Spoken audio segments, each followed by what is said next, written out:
world champion in the house. It's Austin! So Austin taking a huge win here in Asheville. Most of the day was riding. The top three women were together, me, Flavia, and Austin.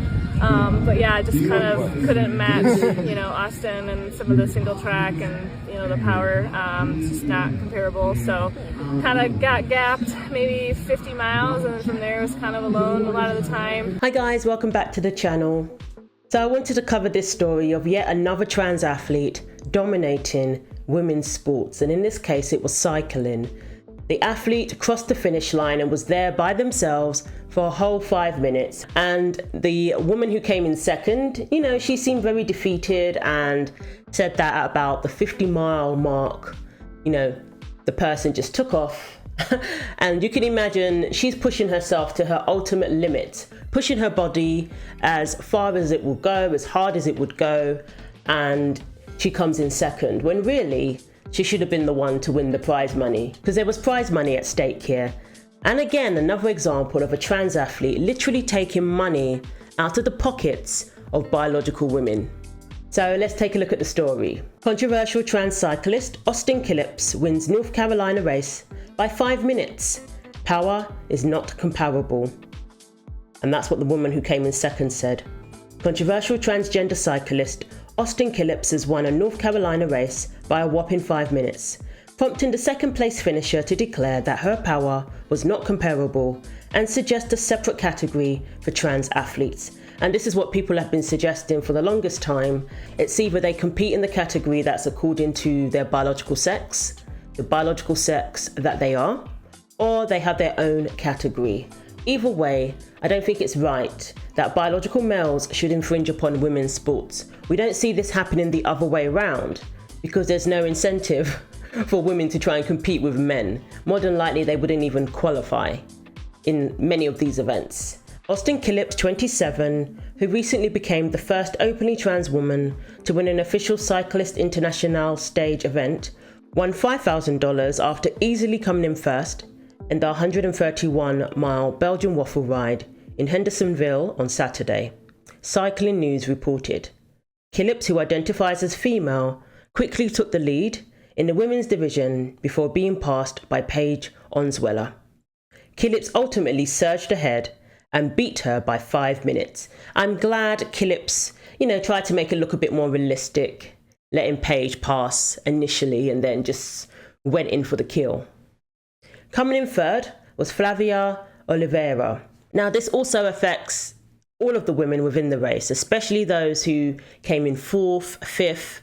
They have to resign themselves to the fact that, they missed out on standing on the podium, usually first, second, and third. They have to resign themselves to the fact that they missed out on qualifying for a bigger event, perhaps, or they missed out on prize money if they came in fourth or fifth, because really that place was rightfully theirs.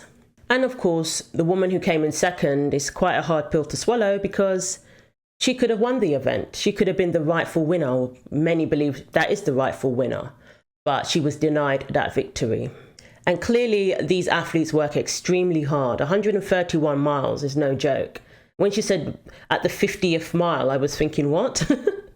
But, you put in all that work only for that spot to be taken by somebody who rightfully shouldn't be there because they're not female. Tennis great Martina Navratilova, who recently criticized Killips for winning a race in New Mexico, reacted to the latest victory by tweeting, "What a joke." Absolutely. And this is somebody who I believe is part of the LGBTQ community herself. But, she's able to see facts, especially as a former athlete. She's able to see, that this is completely unfair. This is somebody who knows what it takes to be successful as a female athlete, who knows what it takes to train, work your hardest, and, be at the top of your game. But yet, she's now having to see women have to deal with competing against biological males, something that many of us are so glad we didn't have to deal with. Those of my generation who grew up in the 90s and, Martina's generation, so glad that they didn't have to deal with this. And now looking at our younger female athletes going through this and just couldn't even imagine If it was me, I was an athlete in high school. If it was me, I probably would have just quit, or at least refused to compete with these athletes. Easy to say that because it's not me having to deal with it. In a post-race interview, Killips described the grueling effort to emerge victorious. About how the day played out and like what you're going to remember the most about this victory. I mean, it was just a grueling effort. I'm just really proud to like lay it out there and get the result. But yeah, I kind of after BC, I kind of get how things work now, where like you really want to be up front going into those technical single track sections, and kind of asserted myself there. Was able to get a gap early, then got a flat, and then we were kind of all riding together for quite a while. And I just, I have a cross background, and I was just like, I'm gonna attack these single track sections as hard as I can and try to establish a gap again, and did that. God, I don't even know what mile, but one of the mid-race single track sections I just kind of hammered and was able to stay clear and well, here we go. This should together. Be our silver medal winner. Congratulations again. Thank you. Great ride today, Paige. And tell us a little bit about what it was like out there, how you were feeling, how the day played out, and what you're going to remember most. Yeah, I mean, it was a beautiful course, first of all. Even through the suffering, I tried to enjoy it out there. A lot of climbing, I think close to a little under 14K of climbing. I was feeling really good. I was pushing the pace on the climbs a lot. Most of the day was riding. The top three women were together, me, Flavia, and Austin. But yeah, I just kind of couldn't match, Austin and some of the single track and, the power. It's just not comparable. So kind of got gapped maybe 50 miles, and then from there was kind of alone a lot of the time. Had a couple guys to ride with, and yeah, just kind of settled in and kept motoring, and yeah, I got second. Now you can see she sounded pretty disappointed there because really she was the rightful winner, and she missed out on $5,000, and she missed out on being on paper, first place. So through no fault of her own, she pushed herself to the limit and she was successful, but it wasn't good enough because it was taken by a biological male. So Austin is kind of conveniently leaving out the fact that they have a physical advantage. And yeah, you asserted yourself and you did all of this. How wonderful for you. Would it have been the same result though if Austin was competing against other biological males? I wonder if the results would have been the same, winning by 5 minutes. And Paige Onweller addressed the situation in a recent blog post. It was obvious she was very careful about what she said, not wanting to offend people.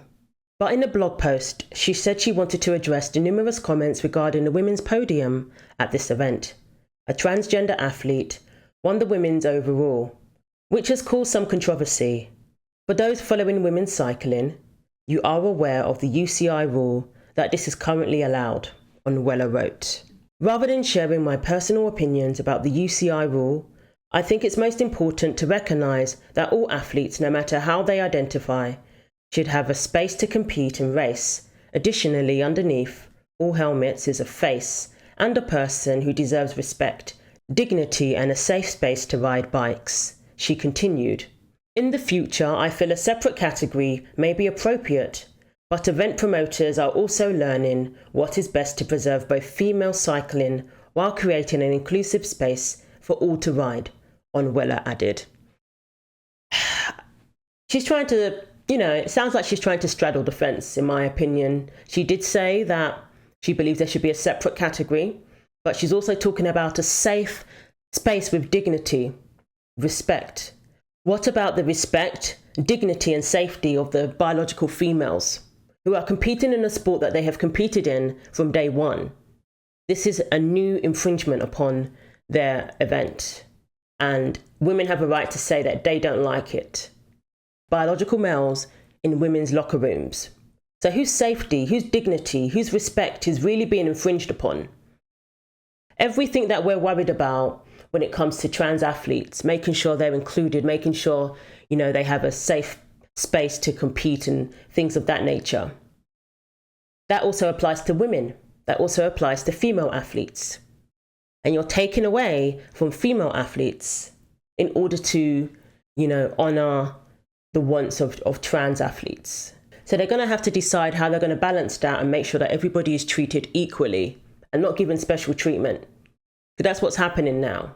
The wants and desires of the trans athletes are being put above the rights of the biological women. The athlete also noted that these things take both time and grace to resolve, and she said she plans to continue to support and attend BWR events in the future, as I trust they will navigate this with respect for all riders going forward. Well, they're not showing much respect to the female athletes though, are they? You can't straddle the fence with this, because the more you say that we must do this for biological males, the more you infringe upon the women. So you can't straddle the fence with this. Either you're for the women or you're for the biological males. Because clearly it takes away from women's sports. It takes away from the event. It's taking money out of the pockets of these female athletes. Literally. It's taking victories. It's taking positions. It's taking qualifications. It's taking away accolades. Killips, who has been sanctioned to compete under the governing body rules, last month drew condemnation after winning the tour of the Gila stage race in New Mexico. This is going to affect the career of these female athletes for years to come if this continues. Transgender cyclist Austin Killips wins women's race, causes outrage, and this will happen more and more. Women's sports is not the place for trans-identified males, Naturalova 66 said in a tweet. Thank you. That's the stance we need to take. Very clear, very straightforward. Not straddling the fence. The UCI defended Killips, but changed its tune the day after Naturalova's tweet, saying it would review the rules for trans athletes and analyse the current situation with a new decision expected in August. And that's what happens when women speak out. That's what happens, when everybody speaks out.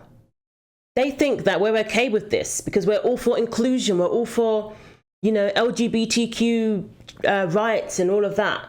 So they think we're okay with this.